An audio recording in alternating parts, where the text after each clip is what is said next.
jijjiirama asitti gaaffileen uummanni Oromoo qabatee ittiin qabsaa'aa ture kamtu deebi'e? Inni jalqabaa Oromoon bilisoomeera. Bita, mirga, fuuldura, duuba ilaaluun barbaachisaa miti. Oromoon guutummaatti bilisoomeera. Period. Oromoo bilisoomsuuf har'a qabsaa'uun gowwummaadha. Bilisummaa qaamaan mul'atu, bilisummaa aangoo qabachuudhaan mul'atu duwwaa miti. Oromoon sammuunsaa bilisoomee jira. Dhaloonni har'a ijoolleen keenya afaan ofii dubbatachaa karaarra deemu akka kee kaleessaa kan qaanaan sitti fakkaata? Waan dubbataniif duuba ilaalaa kan deeman sitti fakkaata? Waan dubbataniif abbaan ta'e dhufee qabee kan hidhu sitti fakkaata? Oromoon sammuun isaa bilisoomee jira. Gaaffii qaba nama waan ta'eef guddachuu barbaada. Hawwii garaagaraa ni qabaata. Hawwiin sun mirkanaa'uuf yeroo fudhata. Qabsoo barbaada. Naa galan Oromoon sammuun isaa bilisoomeera. Oromoon garbummaa kaleessaa irraa bilisoome duwwaa miti garuu injifannoon har'aa. Kana booda gonka Oromoon garbamuu hin danda'u. Isa kaleessaa irraa bilisoomeera. Kana booddee immoo Oromoo garba ta'a akka kaleessaa, saamuu hin danda'a akka kaleessaa, buqqisee lafa isaa saammachuu hin danda'a akka kaleessaa namni jedhee yaadu, gareen jedhee yaadu gowwaadha. Oromoon kana keessa darbee jira. Tokkoffaa bilisoomeera. Qaamaan duwwaa miti sammuun isaa bilisoomeera. Lammaffa kana booddee gonkuma Oromoon garbummaaf qophaa'aa miti. Isa jaarraa tokko tureefuu baay'ee gadda. Injifannoo inni jalqabaa bilisummaa argachuu keenya. Oromoon bilisoomeera. Gaaffiin isaa gaaffii bilisummaa ture. Lammaffaa gaaffii dimokiraasiiti. Dimokiraasiin aadaa keenya, dimokiraasiin sirna gadaa keessatti dhagaa abbootiin keenya itti jiraachaa waan beennu sanatu gidduutti badee ture. Maal jechuudha dimokiraasii jechuun? Abbaa nu hoogganuu qaba, na gaggeessuu qaba itti amantu uummanni hirmaatee filachuu danda'u. Filachuu duwwaa miti. Hojii qooddachuu danda'u. Sirna gadaa keessatti Oromoon caffee qaba. Seera tumuuf namoonni ijaaramanii seera tumuu hin jiru. Abbaan bokkuu jira, abbaan dullaa jira. Haadha siinqeen gahee mataa ishee qabdi. Jaarsummaan yubaan ta'a taanaan lolli abbaa dullaatiin ta'a. Hojii qooddatitu wal gaafachaa, wal qorachaa, wal gargaaras adeema. Sirna akkasii sana waan bareef sirna akkasii gaafachaa ture. Amma Oromoon ofiin of bulchuu dhibbaa dhibbatti eegalee jira. Seera ofii tumata, caffee isaa tumataaf, ijoollee isaa gaggeessaa, ofiin of bulchaa, waa'een aadaa, waa'een afaanii, waa'een eenyummaa Oromiyaa keessatti gaaffii miti kunar. Kana jechuun Oromoon waan filateef hoogganaa ofiitiin bulaa waan jiruuf sirna dimokiraasii keessatti wanti fooyya'uu qabu, wanti sirraa'uu qabu, wanti jijjiiramuu qabu, wanti ammayyaa'uu qabu hin jiru jechuu miti. Gaaffiin bu'uura irraa deebi'ee jira. Gaaffii sana fooyyeessaa, hammayyeessaa, fedhii faayidaa uummataa eegaa adeemuun immoo adeemsa. Adeemsa keessa bilchaachaa, adeemsa keessa guddachaa, adeemsa keessa muuxannoo haaraa horachaatu deemama. Bu'uura irraa gaaffiin dimokiraasii, gaaffiin ofiin of bulchuu Oromiyaa keessatti dhibbatti deebi'ee jira. Injifannoon lammaffaa kana. Inni sadaffaa dinagdeedha. Sila sii kaaseera gaaffiin dinagdee gaaffii guddaa ture Oromoof. Dinagdee ijaarrachuu Oromoon Oromiyaan jalqabuunsaa Oromoo dubbachaa waan jiruuf keessa ooluun barbaadu. Garuu Oromoon waa'ee dinagdee gaafa kaasu waa'ee lafaa kaasaa siin jedheen jira. Qonnaan dafkee waan irraa buufatu. Akka fakkii guddaatti kan ka'u isa. Ani isuma fayyadamuu barbaada isa kaan dhiisee jechuudha. Har'a Oromiyaa keessatti arfaasaa, ganna, jallisii amala kanaan dura hin baramneen qonni qotamaa jira. Bara jijjiiramaa booddee akka Oromiyaa guutummaatti lafti qotamaa ture hektaara miliyoona 6.6tu akka Oromiyaatti qotamaa ture. Har'a arfaasaa ganna jallisii dabalatee hektaara miliyoona 17 qotamu. Hektaara 6.6 irraa hektaara miliyoona 17 har'a kan qotamu. Dachaa lamaa ol miti. Lafa haaraa uummanne. Lafa haaraan uummanne.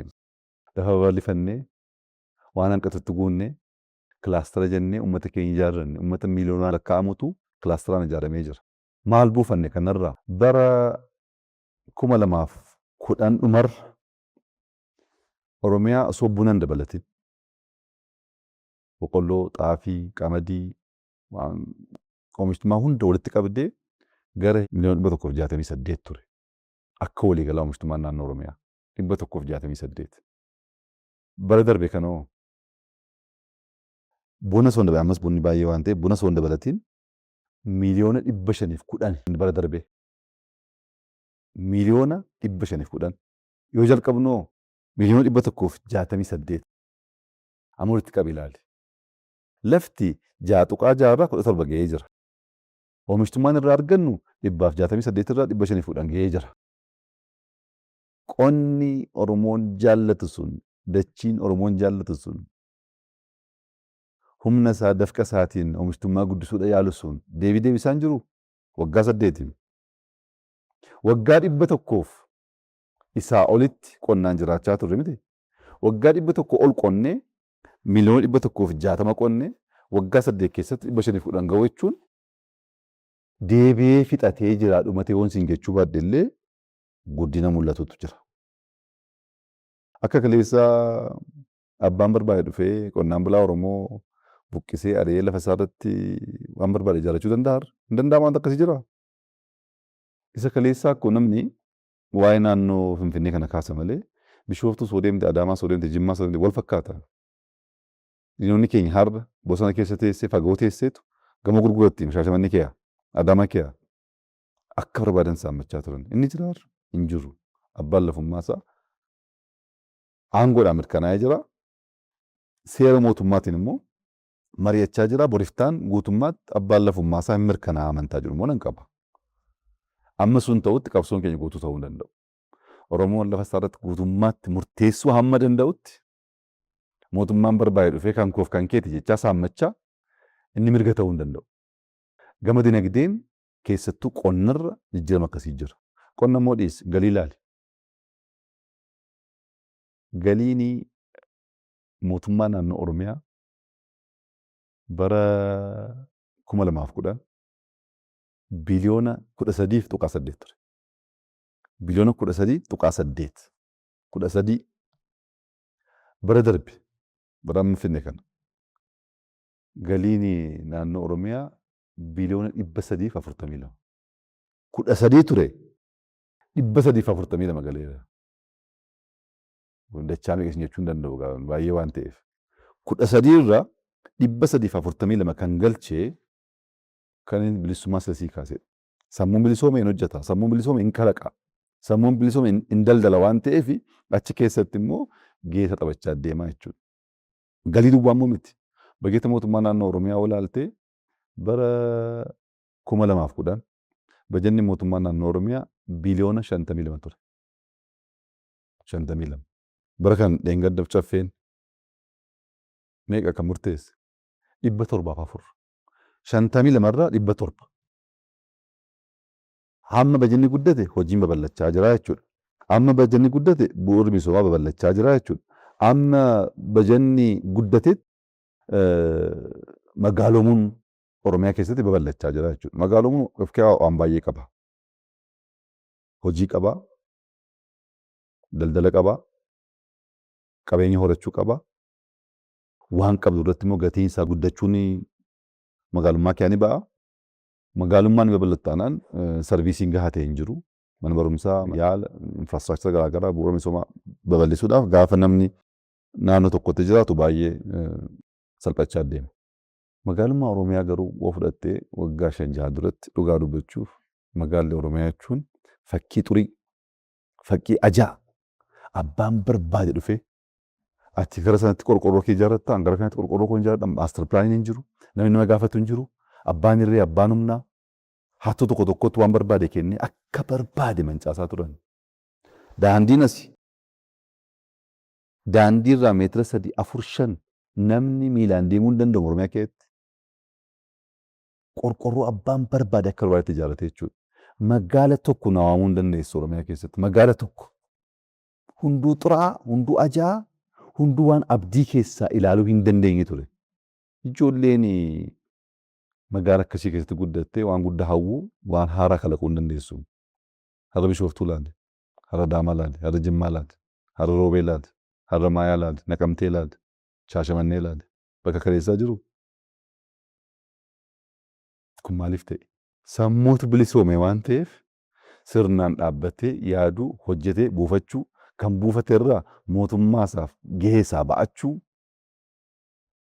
ijaaramee naannoo isaa biyya isaa ijaaruu keessatti gahee isaa taphachaa waan jiruuf gaaffiin dinagdee guutummaatti deebi'ee dhumate isin jechuun yoo baadhee jijjiiramni dhufaa jiruuf mul'achaa jiru abdii guddaa namatti kan Oromoof duwwaa osoo hin taane hundaaf jechuudha. Inni dhumaa injifannoon argame waan naan jetteef jechuudha. Akka injifannoo guddaatti kan hin fudhaanii seenessa Oromoo irratti barruudhaan, jechaan, sirbaan kan ta'aa ture sun jaarraa tokko ol Oromoon akka waan guddaa yaaduu hin dandeenye. Oromoon ijaaruuf, guddisuuf, bulchuuf, dhaloota egereef waan fooyya'aa ta'e dhiisuuf dandeettii akka hin qabaannetti. Seenas biyya kana keessatti Oromoo amma guddina isaa amma bal'ina isaa dhiisiiti akkuma nama dhuunfaa tokkotti Oromummaa fi afaan kun qabsoon kun akka waliigala akkaataatti xiqqaatee akkaataatti jibbamee shakkamee itti seenessamaa ture sanatu jijjiirame. Kaleessa biyya diiguu, biyya hoogganuu hin danda'anii, biyya ijaaruu hin danda'anii, Itoophiyaa bittinneessuu jedhan. Oromoon haphee Itoophiyaa ta'uusaa, Oromoon bulchuu miti. Jijjiirama addunyaan hawwii gammachuu addaatiin ilaalu uumuudhaaf gama magaalaa, gama industirii, gama turizimii, gama hundaan biyya jijjiiru akka danda'u yaada ergifatee bakka biraarraa yaada ergifatee osoo hin taane yaada abbootii isaarraa baratee sirna gadaarraa baratee ida'amuu jedhee yaada haaraa kalaqee uummata walitti qabee jijjiirama fiduu akka danda'u agarsiisuudhaan seenessa kaleessa sana fashaleessinee jirra. Amma abbaa barbaadde Itoophiyaa keessatti deemtee yoo gaafatte Oromoon biyya diigaa siin jedhu, Oromoon biyya ijaaraa, biyya jijjiiraa siin jedhu. Kaleessa garuu seenessa akkasii hin jiru. Sirbaan, aartii garaagaraatiin, barreeffamaan maqaan keenya diiguu bittinneessu ture. Seenessa sana akka biyyaatti miti akka addunyaatti jijjiirree jirra. Akkuma addunyaatti shakkii guddaatu ture. Isin bitamuuf malee bulchuuf achi hin geenye bilchina akkasii hin qabdan akka sabaatti. Waa'ee bulchuu irratti, waa'ee aangoo irratti beekumsi keessan baay'ee hanqataa waan ta'eef kan akkasii yaadinaa kan nuun jedhan ifaaffat kan nuun jedhan baay'ee turan. Amma sun jijjiiramee jira. Kaleessa gowwamnee jirra. Galiin amma kanaa eessaa dhufe? Ekspoortiin amma kanaa eessaa dhufe? Itoophiyaan amma ilaalaa jirru kun Itoophiyaa kaleessaa waan fakkaattu? Akkamitti kana uumuu dandeessanii? Maallaqa eessaa argattanii? Diizaayinii eenyuus ni baasaa? Hojiin akkamitti isinii milkaa'ee akkaataa kanaan raawwachaa jirtu? Gaaffii akkasii deebisuu rakkachaa jiraman. Akka Afrikaatti waan dubbatamu beektu, akka addunyaatti waan dubbatamu beektu. Kanaaf Oromoon biyya ijaaraa, biyya jijjiiraa, hattummaa jibbaa, sabaaf sablammii kabajaa. Itoophiyaa dimokiraatawaa gochuu keessatti gahee guddaa taphataa. Warra saammachuuf, waraanuuf, aggaamu obsaan eegaa, obsaan laalaa. Gaafa dhufan immoo akka abbootii isaa moo'eetu injifannoo mirkaneessa kan jedhu kun seenessa haaraa natti fakkaata. Kun injifannoo guddaa waliigala. Bilisoomni irraa lammaffoo garbamuuf qophaa'aa miti. Kana booddee Oromoon hin garboomne warri eegan warra gowwaati. Lammaffaa gaaffii deemokiraasii. Ofiin of bulchuun eegalamee jira. Bilchaachaa, lafa qabachaa, hammayyaa adeema amantaa jiru nan qabaa garuu deebi'ee jira. Gara dinagdeetiin qonna duwwaa miti seektara garaagaraa fudhattee yoo ilaalte jalqabbii gaariitu jira. Jalqabbiin kun gahaadha jechuu miti. Ammas hojii barbaada, ammas dhabuu barbaada, ammas dadhabuu barbaada. Dadhabuu barbaada jechuun garuu jijjiirama mul'achaa jiru hin gannaa jechuu miti. Qabatamaatti seenaa Itoophiyaa keessatti wanti ta'ee mul'anni baay'ee mul'atee jira. Kanuma qonnaa fudhattee miliyoona 168 argachuurraa 510 argachuun waan barbaaddeen kana hoo ilaaluudha feete kun guddina guddaadha. Kan xiqqeessite ilaaluu hin dandeessu. Inni dhuma seenessa. Kanaaf injifannoon guddaa akkasii qabsoo keenyaan argamee jira. Injifannoo kana tikfachuun, injifannoo kana babal'ifachuun, injifannoon kun bakka hanqina qabaatetti, bakka guutuu hin taanetti guutaa deemuun immoo hojii dhalootaati kan ta'uu taa'een amana.